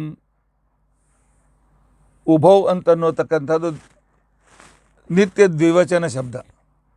ಉಭೌ ಉಭೌ, ಉಭಾಭ್ಯಾಂ ಉಭಾಭ್ಯಾಂ ಉಭಾಭ್ಯಾಂ, ಉಭಯೋ ಉಭಯೋ, ಈ ರೀತಿಯಾಗಿ ಶಬ್ದ ನಡೀತದೆ. ಉಭಾಭ್ಯಾಂ ಇಬ್ಬರಿಗೆ, ತೃತೀಯ ಇಬ್ಬರಿಂದ, ತೃತೀಯ ಇಟ್ಕೋಬೇಕು. ಇಬ್ಬರು ಯಾರು? ಸೀತಾ ಲಕ್ಷ್ಮಣ. ತಾಭ್ಯಾಂ ಸಹಿತ ಸೋಭ್ಯ. ಸೀತಾ ಲಕ್ಷ್ಮಣರಿಂದ ಸಹಿತನಾಗಿರ್ತಕ್ಕಂಥವನು ರಾಮ. ಆ ರಾಮ ಸೋಭ್ಯ, ಇಂಥ ಶ್ರೀರಾಮಚಂದ್ರನಿಗೆ ನಮಸ್ಕಾರ. ಇಷ್ಟಿಂದ ಸತ್ಯನಿಗೆ ಸಮಾಧಾನ ಆಗಲಿಲ್ಲ. ಮೂರನೇ ಅರ್ಥ ಹೇಳ್ತೀನಿ ಅಂತ ಹೇಳಿದರು. ಸಂಸ್ಕೃತದಲ್ಲಿ ಸ ಅಂದರೆ ಶ್ರೇಷ್ಠ ಅಂತ ಅರ್ಥ. ಆಗಲೇ ಹೇಳ್ತಾ ಬಂದಿದ್ದೇನೆ. ಆಧಿಕ್ಯ ಸಹ, ಅಧಿಕೇನ, ಅರ್ಕಜೇನ, ಸ ರಾಜನಾದಂತಹ, ಅಧಿಕ ಅಂದರೆ ರಾಜ, ರಾಜನಾಗಿರ್ತಕ್ಕಂತಹ ಉಭೀಹಿ ಸುಗ್ರೀವನ ಸೈನ್ಯ, ಈ ಸೈನ್ಯ ಯಾವಾಗಲೂ ವಿಜಯವನ್ನು ಮಾಡ್ತಕ್ಕಂಥದ್ದು. ಇಂಥ ಸೈನ್ಯಕ್ಕೆ ನಿಯಾಮಕ, ಅಲ್ಲಿ ನಿಯಾಮಕ ಅಂತ ಹೆಸರು, ಇಲ್ಲಿ ಪ್ರೇರಕ ಅಂತ ಇಟ್ಕೊಂಡ್ರು. ಆದ್ದರಿಂದಾಗಿ ಇದು ಸೋಭಿ ಸಹಿತ ಅಥವಾ ಸೋಭೀನಾಂ ಪ್ರೇರಕ, ಅವುಗಳಿಗೆ ಯುದ್ಧಕ್ಕೆ ಪ್ರೇರಣೆ ಮಾಡತಕ್ಕಂಥವನು ಶ್ರೀರಾಮಚಂದ್ರ. ಆದ್ದರಿಂದಾಗಿ ಸೋಭ್ಯ ಅಥವಾ ಸಮಾನಾಹ ಉಭಿ, ತನ್ನ ಜೊತೆಯಲ್ಲಿ ಬಂದಿರತಕ್ಕಂತಹ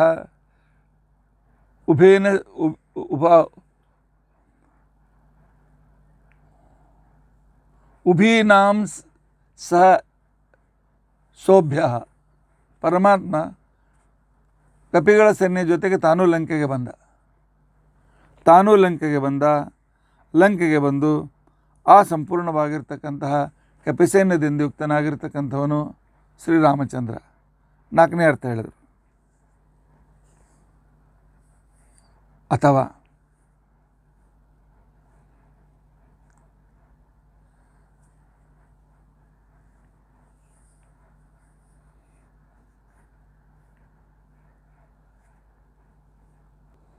ಇನ್ನೊಂದು ಅದ್ಭುತ ಅರ್ಥ ಮಾಡ್ತಾರೆ. ಸಮಾನಸ್ಯ, ಸಮಾನವಾದ ಅವಯವಗಳು, ಒಂದೇ ವಿಭಾಗವಿಲ್ಲದ, ಮೇಲೆ ಕಾಣಲಿಕ್ಕೆ ವಿಭಾಗವಿಲ್ಲದ ಅವಯವ ಅಂತಕೊಂಡಂತಂದರೆ ಸಮಾನಕ್ಕೆ ಸ ಅಂತಂದ್ರೇನು, ಈ ಹೆಗಲುಗಳಿಂದ ಹಿಡಿದುಕೊಂಡು ಸೊಂಟದವರೆಗೆ ಇರ್ತಕ್ಕಂತಹ ಶರೀರ, ತಲೆಯನ್ನು ಕೂಡ ಇಟ್ಕೊಳ್ಬೋದು. ಸಮಾನಸ್ಯ, ಸಮಾನ ರೇಖೆಯಲ್ಲಿರ್ತಕ್ಕಂತಹ ಅಥವಾ ಸಮಾನವಾಗಿರ್ತಕ್ಕಂತಹ ಶರೀರ ಉಳ್ಳವನು, ಅದರಿಂದ ಯುಕ್ತನಾಗಿ ಸಮಾನೇನ ಅವಯವೈ ಸಮಾನ ಅವಯವೈ ಯುಕ್ತ ಸೋಭಿ ಸಹ. ಸೋಭೀಹಿ ಅಂತಂದರೆ ಸಮಾನವಾದ ಅವಯವಗಳನ್ನು ಮಾತ್ರ ಇರತಕ್ಕಂಥವನು, ಸೊಂಟದವರಿಗೆ ಮಾತ್ರ ಶರೀರವುಳ್ಳತಕ್ಕಂಥವನು, ಕಾಲು ಇಲ್ಲದೇ ಇರತಕ್ಕಂಥವನು ಯಾರು? ಅರುಣ. ತೇನ ಸಹಿತ ಸೋಭೀಹಿ ಸೂರ್ಯ. ಆ ಸೂರ್ಯನ ಅವತಾರ ಯಾರು? ಸುಗ್ರೀವ. ಸುಗ್ರೀವನಿಗೆ ನಿಯಾಮಕನಾಗಿರ್ತಕ್ಕಂಥ ಪರಮಾತ್ಮ ಸೋಭೀಹಿ, ಸೋಭ್ಯ ಅಂದರೆ ಸುಗ್ರೀವ ನಿಯಾಮಕ. ಸುಗ್ರೀವನಿಗೆ ಸುಗ್ರೀವ ಸಹಿತ, ಸುಗ್ರೀವ ಪ್ರೇರಕ, ಸುಗ್ರೀವ ನಿಯಾಮಕ, ಕಪಿಸೈನ್ಯ ನಿಯಾಮಕ, ಕಪಿಸೈನ್ಯ ಸಹಿತ. ಈ ರೀತಿಯಾಗಿ ಶಬ್ದಗಳನ್ನು ಹಿಂದೆ ಮುಂದೆ ಮಾಡಿ, ಅದಕ್ಕೋಸ್ಕರ ಸಮಾನಸ್ಯ ಛಂದಸ್ಯ ತತ್ರ ಭವಃ ಸೋಭೀಹಿ. ಅರುಣನ ಜೊತೆಗಿರ್ತಕ್ಕಂಥವನು ಅಂದರೆ ಅರುಣ ಸಾರಥಿ, ಸೂರ್ಯನ ಸಾರಥಿ ಸಹಿತವಾಗಿರ್ತಕ್ಕಂಥ ವ್ಯಕ್ತಿ, ಅವನಿಗೆ ನಿಯಾಮಕ ಸುಗ್ರೀವನಿಗೆ ನಿಯಾಮಕ ಪರಮಾತ್ಮ ಸೋಭ್ಯ. ಇಂಥ ಸೋಭ್ಯನಾದಂಥ ಪರಮಾತ್ಮನಿಗೆ ನಮಸ್ಕಾರ. ಸೋಭ್ಯಾಯ ನಮಃ ಅಂದಾಗ ಈ ಅರ್ಥ ಚಿಂತನೆ ಬರಬೇಕು.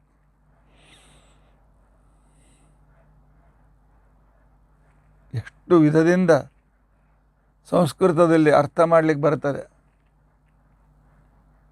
ಸಂಸ್ಕೃತದ ಧಾತುಗಳಿಗೆ ಅನೇಕ ಅರ್ಥಗಳು ಹೇಗಿವೆ. ಬೇರೆ ಬೇರೆ ಪ್ರತ್ಯಯಗಳಿಂದ ಹಿಂದೆ ಮುಂದೆ ಮಾಡಿಕೊಂಡು ಹೊಸ ವಾಕ್ಯ ತಯಾರು ಮಾಡಲಿಕ್ಕೆ ಹೇಗೆ ಬರ್ತದೆ. ಒಂದು ವಾಕ್ಯಕ್ಕೆ ಅನೇಕ ಅರ್ಥ ಹೇಳುವಂತೆ ಅವುಗಳನ್ನು ಜೋಡಣೆ ಮಾಡಲಿಕ್ಕೆ ಹೇಗೆ ಬರ್ತದೆ. ಇದೇ ಸಂಸ್ಕೃತದ ವೈಶಿಷ್ಟ್ಯ.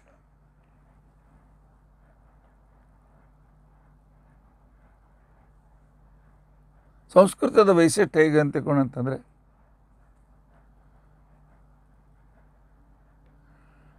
ಭಾಷಾಶಾಸ್ತ್ರವನ್ನು ವಿಂಗಡಣೆ ಮಾಡ್ತಕ್ಕಂಥ ಸಂದರ್ಭದಲ್ಲಿ ಸಾಮಾಸಿಕ ಭಾಷೆಗಳು, ಅಸಾಮಾಸಿಕ ಭಾಷೆಗಳು ಅಂತಕೊಂಡು ಎರಡು ವಿಭಾಗ ಮಾಡ್ತಾರೆ. ಅದರ ಇಂಗ್ಲೀಷ್ ಹೆಸರು ನನಗೆ ನೆನಪಿಗೆ ಬರ್ತಾ ಇಲ್ಲ. ಸಾಮಾಸಿಕ ಭಾಷೆಗಳು ಅಂತಕೊಂಡಂತಂದರೆ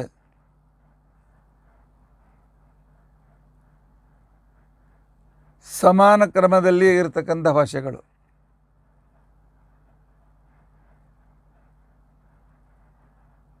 ಹೇಗೆ? ರಾಮನು ರಾವಣನನ್ನು ಕೊಂದನು. ಅದರ ಬದಲಾಗಿ ರಾವಣನು ರಾಮನನ್ನು ಕೊಂದನು. ರಾವಣನು ಮೊದಲಿಡಲಿಕ್ಕೆ ಬರ್ತದೇನು?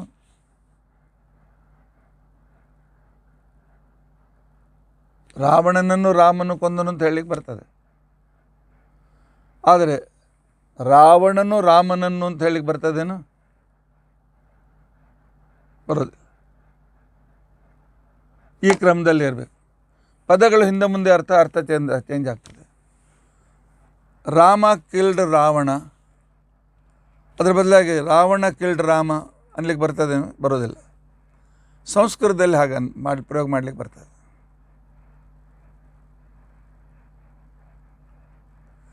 ರಾಮೇಣ ರಾವಣ ಹತಃ, ರಾವಣ ಹತಃ ರಾಮೇಣ, ಹತಃ ರಾಮೇಣ ರಾವಣ, ಹತಃ ರಾವಣ ರಾಮೇಣ. ಯಾವ್ದು ಎಲ್ಲಿ ಬೇಕಾದಲ್ಲಡಿ ಒಂದೇ ಅರ್ಥ ಬರ್ತದೆ.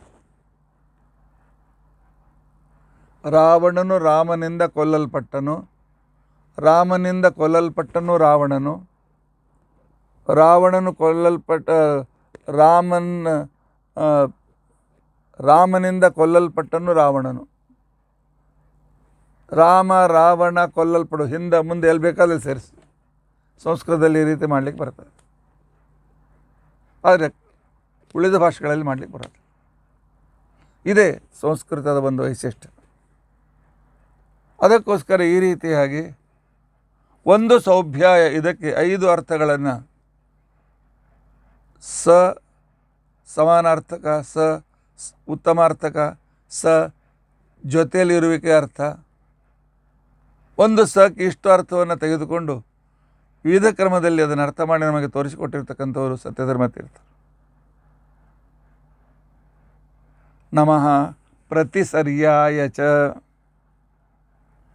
ಸಂಸ್ಕೃತದಲ್ಲಿ ಸೃ ಅಂತನ್ನುವ ಧಾತುವಿಗೆ ಗತಿ ಗಮನ ಅಂತ ತಿಳ್ಕೊಂಡಂತಿದೆ.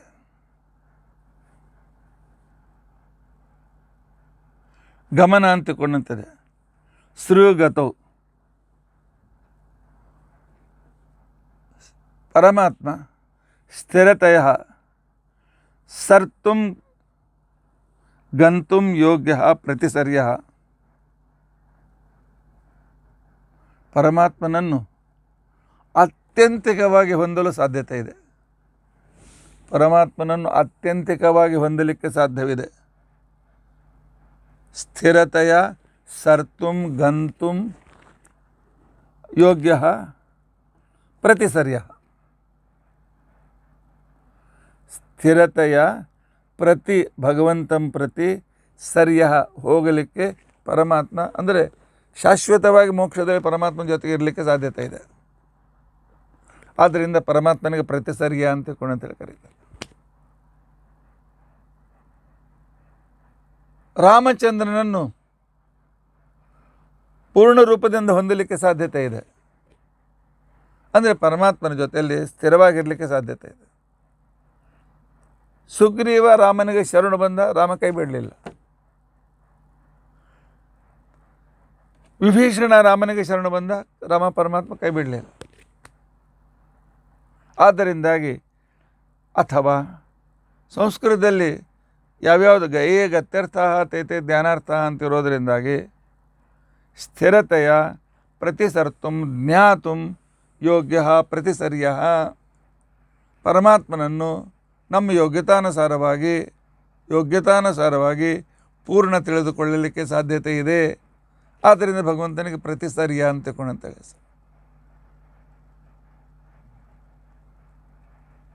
ಅಥವಾ ಪ್ರತಿಸರಹ ಅಂತ ತಿಳ್ಕೊಂಡಂತಂದರೆ ವಿವಾಹದಲ್ಲಿ ಕಟ್ಟಲ್ಪಟ್ಟು ಕಂಕಣ ಬಂಧನ. ಕಂಕಣಕ್ಕೆ ವಧುವರನ್ನು ಕೂಡಿಸಿ 5 ಜನ ಮುತ್ತೈದೆಯರು, 5 ಜನ ದಂಪತಿಗಳು ಕೂತ್ಕೊಂಡು ದಾರದಿಂದ ಮೊದಲು 5 ಸುತ್ತು, ಆನಂತರ 3 ಸುತ್ತು. ಆ ಸಂದರ್ಭದಲ್ಲಿ ಅದನ್ನು ಮಾಡಿ ಆನಂತರ ಅದಕ್ಕೆ ಅರಿಶಿಣ ಬೇರನ್ನು ಕಟ್ಟಿ ಆನಂತರ ವರನ ಬಲಗೈಗೆ, ಆನಂತರ ಮಧುವಿನ ಎಡಗೈ ಕಟ್ತಾರೆ. ಆದ್ದರಿಂದಾಗಿ ಪ್ರತಿಸರ್ಯ ಪ್ರತಿಸರಂ ಯಹ ಸ್ವೀಕರೋತಿ ಇತಿ ಪ್ರತಿಸರ್ಯ. ಹೌದು, ಮದುವೆಯಲ್ಲಿ ಸೀತಾದೇವಿಯಿಂದ ಕಂಕಣ ಬಂಧನವನ್ನು ಮಾಡಿಸಿಕೊಂಡಿರ್ತಕ್ಕಂಥ ಶ್ರೀರಾಮಚಂದ್ರನಿಗೆ ಪ್ರತಿಸರ್ಯ ಅಂತ ಕರೀತಾರೆ. ಲಕ್ಷ್ಮೀದೇವಿಯಿಂದ ತನ್ನ ಬಲಗೈಯಲ್ಲಿ ವಿವಾಹದ ಆ ಕಂಕಣ ಬಂಧನವನ್ನು ಮಾಡಿಸಿಕೊಂಡಿದ್ದಾನೆ. ಆದ್ದರಿಂದಾಗಿ ಭಗವಂತನಿಗೆ ಪ್ರತಿಸರ್ಯ ಅಂತ ಹೆಸರು. ಇನ್ನೊಬ್ಬ ಮಹಾರಾಜ ಇದ್ದಾನೆ. ಅವನ ಕೈ ಎಷ್ಟು ದೊಡ್ಡದಿರಬೇಕು ಅಥವಾ ಎಷ್ಟು ಕೈಲಿ ಎಷ್ಟು ಸಾಮರ್ಥ್ಯ ಇರಬೇಕು, 16,108 ಕಂಕಣಗಳನ್ನು ಕಟ್ಸ್ಕೊಂಡ. ಮೊದಲು ಒಂದೊಂದೇ ಕಟ್ಸ್ಕೊಂಡ. ಆ ಕಂಕಣ ಬಂಧನ ಎಲ್ಲಿ ಗೃಹ ಪ್ರವೇಶವಾದ ನಂತರ ಹೆಸರಿಡ್ತಾರಲ್ಲ, ಹೆಸರಿಟ್ಟ ಮೇಲೆ ಆನಂತರ ಕಂಕಣ ವಿಸರ್ಜನ ಅಂತಲೂ ಕ್ರಮ ಅದು. ಕಂಕಣ ಬಂಧನವಾದ ಮೇಲೆ ಕಂಕಣ ವಿಸರ್ಜನ ಆಗುವವರೆಗೂ ವಧೂವರರಲ್ಲಿ ಲಕ್ಷ್ಮೀನಾರಾಯಣರ ಸನ್ನಿಧಾನ ಇರ್ತಾರೆ. ಆದ್ದರಿಂದಾಗಿ ಕಂಕಣ ಬಂಧನ ಆದ ಮೇಲೆ ಇಲ್ಲ, ಮೊದಲು ಅನುಸಂಧಾನ ಮಾಡ್ಬೋದು ಗಡಿಬಿಡಿ ಇದ್ದರೆ. ಆನಂತರ ವಧೂವರರಿಗೆ ನಾವೇನು ಉಡುಗೊರೆ ಕೊಡ್ತೇವೆ, ಅದು ಆ ಮನುಷ್ಯ ವರವಧೂವರಿಗೆಲ್ಲ ಲಕ್ಷ್ಮೀನಾರಾಯಣರಿಗೆ ಉಡುಗೊರೆ ಕೊಡ್ತೇವೆ. ಭಾಳ ಜನ ನನ್ನ ಕೇಳ್ತಾರೆ, ಏನು ರೀ ಇದು ಗಿಫ್ಟ್ ಕೊಡ್ತಕ್ಕಂಥದ್ದು ಎಲ್ಲಿ ಕ್ರಮದಿಂದ ಬಂತು, ಯಾವ ಕ್ರಮದಿಂದ ಬಂತಿದ್ದು, ಯಾಕೆ ಕೊಡಬೇಕು? ಕೆಲವರು ನೋ ಗಿಫ್ಟ್ ಅಂತ ಬರೀತಾರೆ ಲಗ್ನ ಪತ್ರದಲ್ಲಿ. ಬರೀಲಿಕ್ಕೆ ನೀವು ಯಾರು? ನಿಮಗೇನು ಅಧಿಕಾರ ಇದೆ ಗಿಫ್ಟ್ ನಾವು ತೆಗೆದುಕೊಳ್ಳೋದಿಲ್ಲ ಅಂತ ತಿಳ್ಕೊಂಡು ಅಂತ ಹೇಳಿ? ನಿಮಗೆ ಕೊಟ್ಟರೆ ಅಲ್ಲ, ಅವ್ರು ಕೊಡ್ತಾರೆ ಲಕ್ಷ್ಮೀನಾರಾಯಣರಿಗೆ. ಲಕ್ಷ್ಮೀನಾರಾಯಣರ ಸನ್ನಿಧಾನ ಯಜ್ಞೋಪವೀತ ಹಾಕಿಕೊಂಡು ಗಾಯತ್ರಿ ಉಪದೇಶ ಪಡೆದ ಆ ಒಟ್ಟುವಿನಲ್ಲಿ ವಾಮನನ ಸನ್ನಿಧಾನ ಮತ್ತು ಕಂಕಣ ಬಂಧನ ಮಾಡಿಕೊಂಡು ಆ ನಂತರ ಮಂಗಲಸೂತ್ರ ಕಟ್ಟಿಸಿಕೊಂಡಿರ್ತಕ್ಕಂಥ ವಧು ಕಟ್ಟಿದವರ ಲಕ್ಷ್ಮೀನಾರಾಯಣ ಸನ್ನಿಧಾನಯುಕ್ತರಾಗಿರ್ತಾರೆ. ಒಂದು ಮಾತು ನೆನಪುಕೊಳ್ಳಿ, ಕಂಕಣ ಬಿಚ್ಚುವವರೆಗೂ ಬಂದ ಬ್ರಾಹ್ಮಣರು, ಆನಂತರ ತಂದೆ ತಾಯಿ ಅತ್ತೆ ಮಾವ, ಇಷ್ಟು ಜನರನ್ನು ಬಿಟ್ಟು ಬೇರೆಯವರಿಗೆ ನಮಸ್ಕಾರ ಮಾಡಲಿಕ್ಕಿಲ್ಲ ವಧುವರರು. ಆದರೆ ಈಗೆಲ್ಲ ಉಲ್ಟಾ ಸುಲ್ಟಾ. ಆಚಾರ್ಯ ಬೇಗ ಮುಗಿಸ್ರಿ,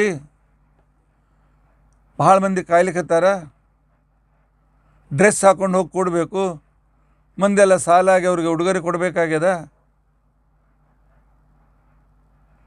ಅದಕ್ಕೋಸ್ಕರ ಅಕ್ಷತಾ ಬಿದ್ದಾಕ್ಷಣಕ್ಕೆ ಕರ್ಕೊಂಡು ಹೋಗ್ತಾರೆ ಕೆಲವರು. ಅಕ್ಷರ ಬಿದ್ದಾಕ್ಷಣಕ್ಕೆ ನೀವೇನು ಉಡುಗೊರೆ ಕೊಡ್ತೀರಿ, ಅದು ದೇವರಿಗೆ ಮುಟ್ಟೋದಿಲ್ಲ.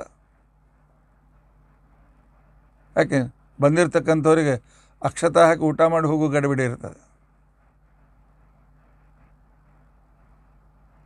ಒಂದು ಮಾತು ನೆನಪಿಟ್ಕೊಳ್ಳಿ, ನನ್ನ ಬೈತೀನಿ ಅಂತ ತಿಳ್ಕೊಳ್ಬೇಡಿ. ಅಕ್ಷತಾ ಆದಾಕ್ಷಣಕ್ಕೇನೆ ಸಪ್ತಪದಿ ಆಗುವವರೆಗೂ ವಧುವರನ್ನು ಬೇರೆ ಕೆಲಸಕ್ಕೆ ಕರಿಬೇಡಿ.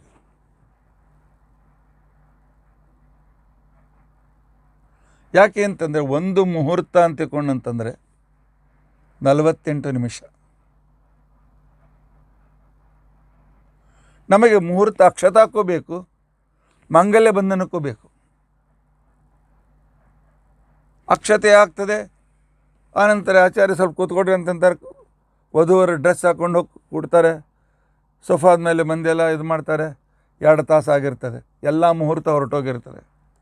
ಯಾವುದೋ ದುರ್ಮುಹೂರ್ತದಲ್ಲಿ ಮಂಗಲ ಬಂಧನ ಮಾಡಬೇಕಾಗ್ತದೆ. ಅಕ್ಷತಾ ಆದ ಕ್ಷಣಕ್ಕೇನೆ 48 ನಿಮಿಷದಲ್ಲಿ ಮಾಂಗಲ್ಯ ಬಂಧನ, ಕನ್ಯಾದಾನ ಆಗಲೇಬೇಕು. ಪಾಣಿಗ್ರಹಣ ಆದರೆ ಇನ್ನೂ ಒಳ್ಳೆಯದು.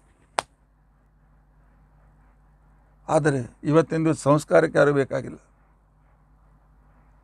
ಲಕ್ಷ್ಮೀನಾರಾಯಣ ಸನ್ನಿಧಾನ ಅಂತ ತಿಳ್ಕೊಂಡಂತಂತೇವೆ. ಬೂಟ್ ಹಾಕ್ಕೊಂಡು ಬಂದು, ಅದೇ ಬೂಟ್ ಹಾಕ್ಕೊಂಡೇ ಬಂದು ಅವ್ರ ಕೈಯಲ್ಲಿ ಮುಟ್ಟಿ ಅವರಿಗೆ ಉಡುಗೊರೆ ಕೊಟ್ಟು ಹೋಗ್ತಾರೆ. ಅವ್ರಿಗೆ ಭಾಳ ಗಡ್ಬಿಡಿ. ಇನ್ನು ಅಕ್ಷತಾ ಬಿದ್ದಿರೋದೆಲ್ಲ ಸಂಧಿಯೊಳಗಿಂದ ಬರ್ತಾರೆ, ಕೊಟ್ಟು ಹೋಗಿ ಅಷ್ಟು ಕೊಟ್ಟು ಚೀಲ ತೊಗೊಂಡ್ಬಂದ್ರೆ ಕೊಟ್ಟು ಓಡಿ ಹೋಗ್ಬೇಕು ಅಷ್ಟೇ. ಕೊಡೋದಕ್ಕೆಲ್ಲ ಲಕ್ಷ್ಮೀನಾರಾಯಣಗೆ ಸಮರ್ಪಣೆ ಮಾಡ್ಲಿಕ್ಕೆ ನಾವು ಬಂದಿರ್ತೇವೆ. ಲಕ್ಷ್ಮೀನಾರಾಯಣ ಸನ್ನಿಧಾನ ಅಂತ ಕೊಡ್ತೇವೆ, ವ್ಯಕ್ತಿಗಳಿಗೆ ಕೊಡ್ತಕ್ಕಂಥದ್ದಲ್ಲ. ನಮ್ಮಲ್ಲಿ ಇನ್ನೊಂದು ವಿಶಿಷ್ಟ ಪ್ರವೃತ್ತಿ, ಬದಿಯಲ್ಲೊಬ್ಬರು ಪೇಪರ್ ಪೆನ್ ಕೂತ್ಕೊಂಡಿರ್ತಾರೆ, ಯಾರು ಎಷ್ಟು ಕೊಟ್ಟರು ಅಂತ ಬರೀಲಿಕ್ಕೆ. ಯಾಕೆ ನಾಳೆ ಅವ್ರ ಮನೆಗೆ ಅಷ್ಟೇ ಕೊಡಬೇಕಲ್ಲ, ಅದಕ್ಕೋಸ್ಕರ ವ್ಯಾಪಾರ ಇದು ಅಲ್ಲ. ಲಕ್ಷ್ಮೀನಾರಾಯಣರಿಗೆ ಕೃಷ್ಣಾರ್ಪಣ ಅಂತ ತಿಳ್ಕೊಂಡು ಅಂತೇಳಿ ಕೊಡ್ತಕ್ಕಂಥದ್ದು. ನಮ್ಮ ಯೋಗ್ಯತಾನುಸಾರ ಏನು ಕೊಡ್ತೇವೆ ಅದು. ಈ ಕೃಷ್ಣ ಮಹಾರಾಯ ಒಂದೇ ಕಲೆಗೆ 16,100 ಕಂಕಣ ಕಟ್ಟಿಸ್ಕೊಂಡ. ಅದೃಶ್ಯ ಹೇಗಿರಬೇಕು? ಆ ಕಂಕಣ ಎಷ್ಟು ಸಣ್ಣದಿರಬೇಕು, ಎಷ್ಟು ದೊಡ್ಡದಿರಬೇಕು? 16,100 ಕಂಕಣ ಕಟ್ಕೊಂಡು ನೋಡ್ರಿ ಕೈಗೆ, ಇಲ್ಲಿಂದ ಇಲ್ಲಿ ತನಕ. ಪರಮಾತ್ಮನ ಅಚಿಂತ್ಯದ್ಭುತ ಸಾಮರ್ಥ್ಯ. ಅಂಥ ಒಂದು ಅದ್ಭುತವಾದ ಅದೃಶ್ಯ ಕಲ್ಪನೆ ಮಾಡಿಕೊಂಡ್ರೆ ಎಷ್ಟು ಆನಂದ ಆಗ್ತಲ್ಲ. ಕೃಷ್ಣ ಒಬ್ಬ, 16,000 ಜನ ಸಾಲ ಕೂತ್ಕೊಂಡಿದ್ದಾರೆ, ಒಬ್ಬೊಬ್ಬರಾಗಿ ಬರ್ತಾರೆ. ಪರಮಾತ್ಮನ ಕೈಗೆ ಹೋಗಲಿ, ಅವರೇನೂ ಕಟ್ಟಿದ್ರು, ಒಂದು ಕಡೆ ಕೂತ್ಕೊಂಡಿದ್ದ. ಇವ ಮಹಾರಾಯ 16,100 ಮಂದಿ ಕಂಕಣ ಕಟ್ಟಬೇಕಲ್ಲ, ಇವನು ಕಟ್ಟಬೇಕಲ್ಲ ಅವ್ರ ಎಡಗೈಗೆ. ನಮ್ಮ ಕೃಷ್ಣ ಎಷ್ಟು ದಣದಿರ್ಬೇಕು ಪಾಪ. ಇಲ್ಲ, ಅವನಿಗೆ ದಣವೇ ಇಲ್ಲ. ಅವನು ದಣಿವು ರಹಿತನಾಗಿರ್ತಕ್ಕಂಥ ವ್ಯಕ್ತಿ. ಇದೇ ಪರಮಾತ್ಮ ಕೃಷ್ಣ ದೇವರು ಅಂತ ಅನ್ನೋದಕ್ಕೋಸ್ಕರ ಇದೇ ಒಂದು ಕಾರಣ. 16,000 ಹೆಂಡತಿಯರು ಒಂದು ದಿವಸ ಅಸಮಾಧಾನ ಪಡದಂತೆ ನೋಡ್ಕೊಂಡಿದ್ದಾನೆ. ನಮ್ಮ ಒಬ್ಬಳು ಹೆಂಡತಿಯನ್ನು ಪೂರ್ತಿ ಸಮಾಧಾನ ಮಾಡಲಿಕ್ಕೆ ಆಗೋದಿಲ್ಲ. ಅಚಿಂತ್ಯದ್ಭುತ ಸಾಮರ್ಥ್ಯ. ಆದ್ದರಿಂದಾಗಿ ಪ್ರತಿ ಸರಿಯಾಯ ಮಹಾಲಕ್ಷ್ಮಿಯಿಂದ, ಆನಂತರ ಸೀತಾದೇವಿಯಿಂದ, ಆಮೇಲೆ ರುಕ್ಮಿಣಿ, ಸತ್ಯಭಾಮ, ಜಾಂಬುವತಿ, ಕಾಲಿಂದಿ, ಮಿತ್ರವಿಂದ, ಭದ್ರ, ನೀಲ, ಇಷ್ಟೆಲ್ಲ ಜನರಿಂದ ಮತ್ತು 16,001ರಿಂದ ಕಂಕಣವನ್ನು ಕಟ್ಟಿಸಿಕೊಂಡಿರ್ತಕ್ಕಂಥ ಭಗವಂತನಿಗೆ ಪ್ರತಿ ಸರಿಯಾಯ, ದಿವಸಕ್ಕೊಂದ್ಸಲ ಪರಮಾತ್ಮ ನೀನು ಪ್ರತಿ ಸರಿಯ ಅಂತಕೊಂಡಂತೇಳಿ ಕರೀವಿ. ಹೀಗೆ ಪರಮಾತ್ಮನ ನಾಮಗಳ ಒಂದು ವಿಶಿಷ್ಟವಾಗಿರ್ತಕ್ಕಂಥ ವೈಶಿಷ್ಟ್ಯಗಳು ಇವೆ. ಇದರ ನಂತರದ ಹೆಸರು ನಮೋ ಯಾಮ್ಯಾಯ. ಸಂಸ್ಕೃತದಲ್ಲಿ ಈ ಅಂದರೆ ಹೆಣ್ಮಗಳು. ನಾವು ಹೆಂಡ್ತಿಗೆ ಏ ಅಂತ ಕರಿತೀವಿ, ಕರಿವಲ್ಲ, ಈ ಅಂತ ನಾಳಿನಿಂದ ಮಂದಿ ಜನ ದಕ್ತಾರು. ಈ ಅಂತ ತಿಳ್ಕೊಂಡಂತಂದರೆ ಹೆಣ್ಮಗಳು ಅಂತ ಅರ್ಥ. ನನ್ನ ಸ್ತ್ರೀ, ನನ್ನ ಹೆಂಡತಿ ಅಂತ ಅರ್ಥ. ಈ ಅಸ್ಯ ಸ್ತ್ರೀ ಈ ತಯಾ ಆಮ್ಯ ಪ್ರಾಪ್ಯ ಗಮ್ಯ ಯಾಮ್ಯ. ಅಂದರೆ ಈ ಅಂತಂದರೆ ಸಕಲ ಸ್ತ್ರೀಯರಿಗೂ ಪ್ರಮುಖಳಾಗಿರ್ತಕ್ಕಂಥ ಮಹಾಲಕ್ಷ್ಮಿಯಿಂದ ಯಾವನು ಪಡೆಯಲು ಯೋಗ್ಯನಾಗಿದ್ದಾನೆ. ಅಂದರೆ ಮಹಾಲಕ್ಷ್ಮೀದೇವಿ ತಪಸ್ಸನ್ನು ಮಾಡಿ ಯಾರನ್ನು ಪಡಿತಾಳೋ ಅವನು ಯಾಮ್ಯ. ನಮಗೆ ಅರ್ಥ ಹೊಳಿಲಿಕ್ಕೆ ಸಾಧ್ಯತೆ ಇದೆಯಾ? ಇಲ್ಲ. ಅಥವಾ ಆಮ್ಯ ಅಂದರೆ ಪ್ರಾಪ್ಯ ಗಮ್ಯ ಅಂತ ಅರ್ಥ. ಸಂಸ್ಕೃತದಲ್ಲಿ ಗತ್ಯರ್ಥಾತೈತೆ ಜ್ಞಾನಾರ್ಥ ಅಂತಂದರೆ ಈ ಮಹಾಲಕ್ಷ್ಮೀ ದೇವಿಯಿಂದ ಯಾಮ್ಯ, ಉಳಿದರೆಲ್ಲರಿಗಿಂತ ಹೆಚ್ಚು ತಿಳಿಯಲ್ಪಡ್ತಕ್ಕಂಥ ವ್ಯಕ್ತಿ ಶ್ರೀಹರಿ ಯಾಮ್ಯ. ಈ ಸೀತಾದೇವಿಗೆ ಅತ್ಯಂತ ಯೋಗ್ಯನಾದ ಪತಿ ರಾಮ, ಅದರಿಂದ ಯಾಮ್ಯ. ಪರಮಾತ್ಮನಿಗೆ ಯಾಮ್ಯ ಅಂತ ತಿಳ್ಕೊಂಡಂತ ಹೇಳಿಸ್ತಾರೆ. ಅಥವಾ ಸಂಸ್ಕೃತದಲ್ಲಿ ಯಮ ಶಬ್ದಕ್ಕೆ ನಿಯಮನ ಅಂತ ಅರ್ಥ, ಕಂಟ್ರೋಲ್. ಯಾಮ್ಯ ಪರಮಾತ್ಮ ಕಂಟ್ರೋಲ್ನಲ್ಲಿರ್ತಾನೇನೋ? ಇಲ್ಲ. ನಮೋ ಅಯಾಮ್ಯ ಅಂತ ಪದಚ್ಛೇದ ಮಾಡಲಿಕ್ಕೆ ಬರ್ತದೆ. ಸಂಸ್ಕೃತದಲ್ಲಿ ಅಲೋಪ ಆಗಿಬಿಡ್ತದೆ. ನಮೋ ಅಯಾಮ್ಯ, ಪರಮಾತ್ಮ ನಿನ್ನನ್ನು ಕಂಟ್ರೋಲ್ ಮಾಡಲಿಕ್ಕೆ ಯಾರಿಂದಲೂ ಸಾಧ್ಯವಿಲ್ಲ, ಯಾರಿಂದಲೂ ನಿಯಮ್ಯನಾಗಿ ನೀನು ಇರಲಿಕ್ಕೆ ಸಾಧ್ಯವಿಲ್ಲ. ಆದ್ದರಿಂದ ಅಯಾಮ್ಯ ಅಂತ ತಿಳ್ಕೊಂಡಂತೇಳಿ ಹೆಸರು. ಅಥವಾ ಯಮ ಅಂತಂದರೆ ಉಪರಮ ಅಂತ ಅರ್ಥ, ವಿನಾಶ ಅಂತ ಅರ್ಥ. ಅಯಾಮ್ಯ ಯಾವನಿಗೆ ನಾಶವೇ ಇಲ್ಲವೋ, ನಿತ್ಯನಾಗಿದ್ದಾನೆಯೋ ಅಂತ ಭಗವಂತನಿಗೆ ಅಯಾಮ್ಯ. ನಮೋ ಯಾಮ್ಯಾಯ, ನಮೋ ಅಯಾಮ್ಯಾಯ ಎರಡು ಪದಚ್ಛೇದ ಮಾಡಲಿಕ್ಕೆ ಬರುತ್ತಾ ಇರೋದರಿಂದಾಗಿ ಮಹಾಲಕ್ಷ್ಮಿಯಿಂದಲೇ ಮಾತ್ರ ಪ್ರಾಪ್ಯನಾಗುವವನು, ಸೀತಾದಿ ರೂಪಗಳಿಂದ ಮಾತ್ರ ಪ್ರಾಪ್ಯನಾಗುವವನು. ಆ ನಂತರ ಯಾರ ನಿಯಮಕ್ಕೆ ಒಳಗಾಗದೇ ಇದ್ದವನು, ಯಾರ ನಿಯಂತ್ರಣಕ್ಕೆ ಒಳಗಾಗದೇ ಇದ್ದವನು, ಎಂದಿಗೂ ನಾಶ ಇಲ್ಲದೇ ಇರತಕ್ಕಂಥವನು ಅನ್ನುವ ಮೂರು ಅರ್ಥಗಳು ನಮೋ ಯಾಮ್ಯಾಯ. ಹೇಳಿ, ಲಕ್ಷ್ಮೀದೇವಿಯನ್ನು ಬಿಟ್ಟು ಪರಮಾತ್ಮನ ಪಡೆಯುವ ಯೋಗ್ಯತೆ ಯಾರಿಗಿದೆ?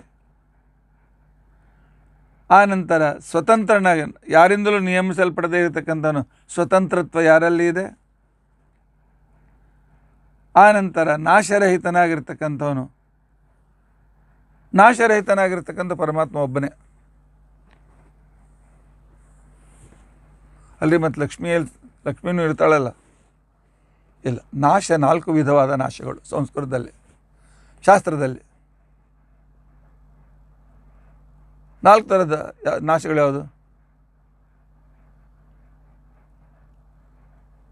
ಅಸ್ವತಂತ್ರತ್ವಂ, ದೇಹಹಾನಿ, ದುಃಖ ಪ್ರಾಪ್ತಿ, ಅಪೂರ್ಣತ.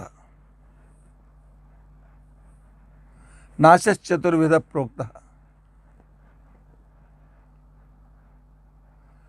ಅಸ್ವಾತಂತ್ರ್ಯ ಇದೊಂದು ತರಹದ ನಾಶ. ದೇಹಹಾನಿ, ದೇಹ ಬಿದ್ದು ಹೋಗೋದು, ಹೊಸ ದೇಹ ಬರೋದು, ದೇಹ ಬಿದ್ದು ಹೋಗೋದು ಒಂಥರ ನಾಶ. ದುಃಖ ಪ್ರಾಪ್ತಿ ಅಂತನ್ನೋದು ಇನ್ನೊಂದು ನಾಶ. ಅಪೂರ್ಣತ ಅಂತನ್ನೋದು ಇನ್ನೊಂದು ನಾಶ. ಈ 4 ವಿಧ ನಾಶದಲ್ಲಿ ಮಹಾಲಕ್ಷ್ಮೀ ದೇವಿ ಅಸ್ವತಂತ್ರಳು ಆಗಿದ್ದಾಳೆ, ಅಪೂರ್ಣಳು ಆಗಿದ್ದಾಳೆ ಪರಮಾತ್ಮನ ದೃಷ್ಟಿಯಿಂದ. ಆದ್ದರಿಂದ ಅವಳಿಗೂ ಒಂಥರದ ನಾಶ ಇದೆ. ಆದರೆ ಪರಮಾತ್ಮನಿಗೆ ಯಾವ ಥರದ ನಾಶವೂ ಇಲ್ಲ. ಹಾಗಾಗಿ ಪರಮಾತ್ಮ ನಾಶರಹಿತನಾಗಿರ್ತಕ್ಕಂಥವನು ಭಗವಂತ ಒಬ್ಬನೇ. ಆದ್ದರಿಂದಾಗಿ ಅವನಿಗೆ ಯಾಮ್ಯ ನಮೋ ಯಾಮ್ಯಾಯ ಅಂತ ತಿಳ್ಕೊಂಡಂತೇಳಿ ಕರೀತಾರೆ. ನಮೋ ಕ್ಷೇಮ್ಯಾಯ, ಪರಮಾತ್ಮನಿಗೆ ಕ್ಷೇಮ್ಯಾಯ ಅಂತ ಅರ್ಥ. ಹಿಂದಕ್ಕೆ ನಾವು ಪತ್ರ ಬರೆಯುವಾಗ, ಈಗ ಯಾರೂ ಪತ್ರ ಬರೆಯಂಗಿಲ್ಲ, ಪತ್ರ ಬರೆಯುವಾಗ ಶ್ರೀಹಿ ಅಂತ ಬರೀತಿದ್ದೆ ಮಧ್ಯದಲ್ಲಿ. ಆನಂತರ ಬಲಬದಿಯ ಮೂಲೆ ಮೇಲೆ ಕ್ಷೇಮ ಅಂತ ಬರೀತಿದ್ದೆ. ಎಷ್ಟೋ ದಿವಸ ಅರ್ಥ ಆಗಲಿಲ್ಲ. ಯಾವಾಗ ಭಗವದ್ಗೀತಾ ಭಾಷ್ಯ ಕಲಿಯಕ್ಕೆ ಪ್ರಾರಂಭ ಮಾಡಿತ್ತು ಆಗ ಅರ್ಥ ಆಯಿತು. ಯೋಗಕ್ಷೇಮಂ ವಹಾಮ್ಯಹಂ ಅಂತ ಅರ್ಥ. ಕ್ಷೇಮ ಅಂತ ತಿಳ್ಕೊಂಡಂತಂದ್ರೆ ಏನು? ಪ್ರಾಪ್ತ ಪರಿಪಾಲನಂ.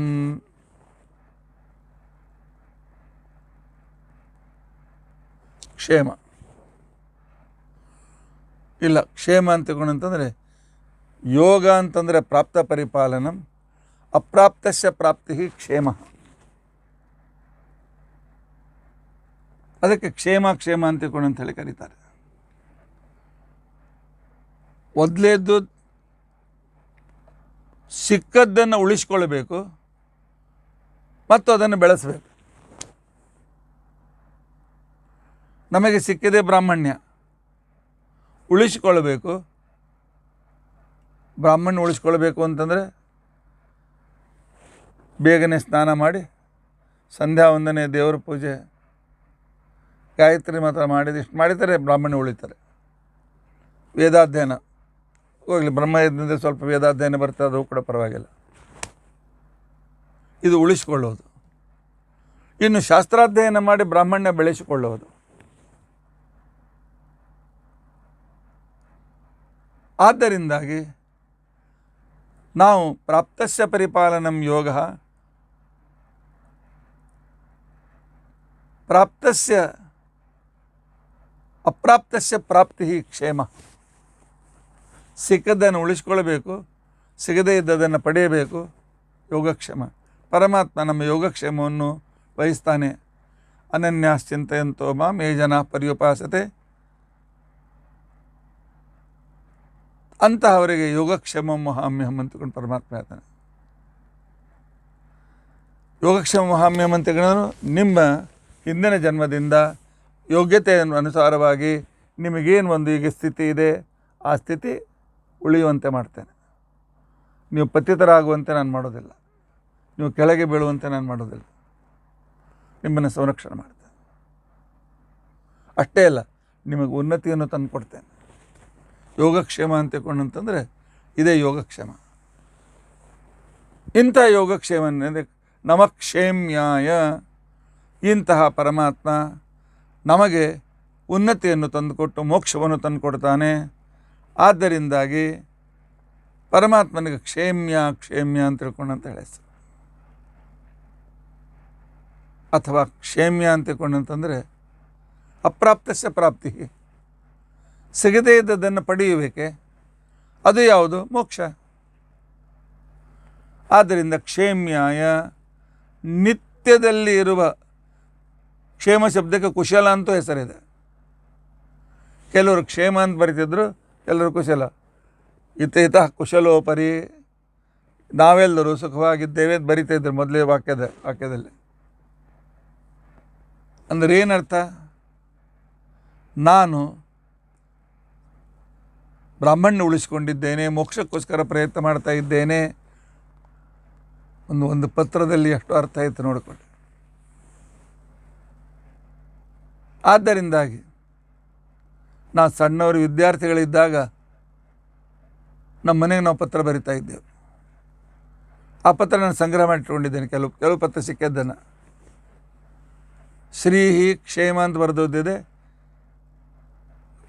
ಕುಶಲ ಯೋಗಕ್ಷೇಮ ಕುಶಲ ಅಂತೇಳಿ ಅಲ್ಲಿ ನಾವೆಲ್ಲರೂ ಕುಶಲರಾಗಿದ್ದೇವೆ, ನಾವೆಲ್ಲರೂ ಕ್ಷೇಮದಿಂದ ಇದ್ದೇವೆ ಅಂತ ಆರಂಭದಲ್ಲಿ ಬರಿತಾ ಇದ್ದೆವು.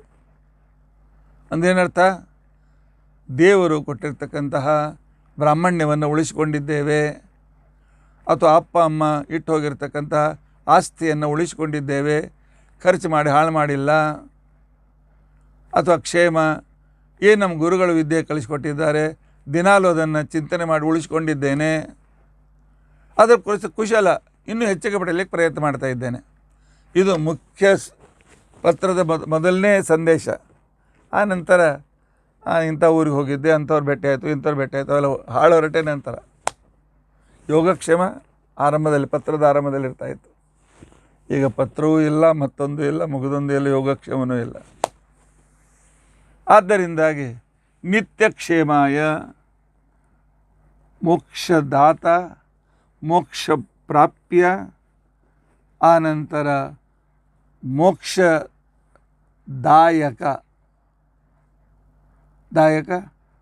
ವಾಯುದೇವರಿಗೆ ಲಕ್ಷ್ಮೀದೇವಿಗೆ ಹೇಳಿ ಮೋಕ್ಷವನ್ನು ಕೊಡುತ್ತೆ ಪರಮಾತ್ಮ.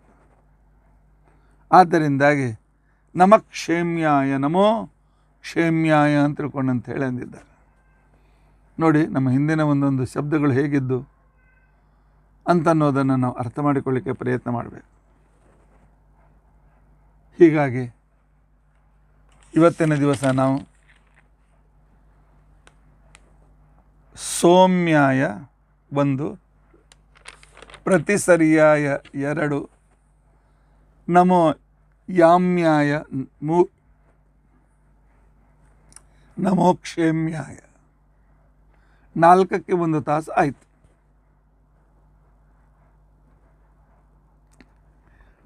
ಆಚಾರ್ಯ ಇಷ್ಟೆಲ್ಲ ಯಾಕೆ ಹೇಳಿಕ್ಕೆ ಹೋಗ್ತೀರಿ? ಒಂದೊಂದು ಶಬ್ದಕ್ಕೆ ಒಂದೊಂದು ಅರ್ಥ ಹೇಳಿ ಮುಗಿಸ್ಬಿಡಲ್ಲ. ಮುಗಿಸಿದ್ರೆ ನಿಮಗೆ ನಮಗೂ ಅರ್ಥ ಆಗೋದಿಲ್ಲ, ನಿಮಗೂ ಅರ್ಥ ಆಗೋದಿಲ್ಲ. ಆದ್ದರಿಂದಾಗಿ ಎಲ್ಲಿಯವರೆಗೂ ಪರಮಾತ್ಮ ಹೇಳಿಸ್ತಾನೆ ಹೇಳೋಣ. ಗ್ರಂಥ ಒಂದು ಸಲ ಪೂರ್ತಿಯಾಗಿ ತಿಳಿದುಕೊಳ್ಳಿಕ್ಕೆ ಪ್ರಯತ್ನಿಸೋಣ. ಇತಿ ಅದ್ಯ ಕಥಾ ಪ್ರಸಕ್ತಿ. ಹರೇ ರಾಮ ಹರೇ ರಾಮ ರಾಮ ರಾಮ ಹರೇ ಹರೇ, ಹರೇ ಕೃಷ್ಣ ಕೃಷ್ಣ ಕೃಷ್ಣ ಹರೇ ಹರೇ. ಉಗ್ರಂ ವೀರಂ ಮಹಾವಿಷ್ಣುಂ ಜ್ವಲಂತಂ ಸರ್ವತೋಮುಖಂ ನೃಸಿಂಹಂ ಭೀಷಣಂ ಭದ್ರಂ ಮೃತ್ಯುಂ ನಮಾಮ್ಯಹಂ. ಅಚ್ಯುತಾನಂತ ಗೋವಿಂದ ಸ್ಮೃತಿ ಮಾತ್ರಾರ್ತಿನಾಶನ ರೋಗಾನ್ಮೇ ನಾಶಯ ಶೇಷಾನ್ ಆಶು ಧನ್ವಂತರೇ ಹರೇ. ಅಚ್ಯುತಾನಂತ ಗೋವಿಂದ ನಾಮೋಚ್ಚಾರಣ ಬೇಡಜ ನಶ್ಯಂತೆ ಸಕಲಾ ರೋಗಾ ಸತ್ಯಂ ಸತ್ಯಂ ವದಾಮಿ. ಅಕ್ಷಯಂ ಕರ್ಮ ಯಸ್ಮಿನ್ ಪರೇ ಸ್ವರ್ಪಿತಂ ಪ್ರಕ್ಷಯಂ ಯಾಂತಿ ದುಃಖಾನಿ ಅನ್ನಾಮತಃ. ಅಕ್ಷರೋ ಯೋಜರ ಸರ್ವದೇವಾಮೃತ ಕುಕ್ಷಿಗಂ ಯಸ್ಯ ವಿಶ್ವಂ ಸದಾಜಾಧಿಕಂ ಪ್ರೀಣಯಾಮೋ ವಾಸುದೇವಂ ದೇವತಾಮಂಡಲ ಖಂಡಮಂಡಲ. ಶ್ರೀಕೃಷ್ಣಾರ್ಪಣಂ.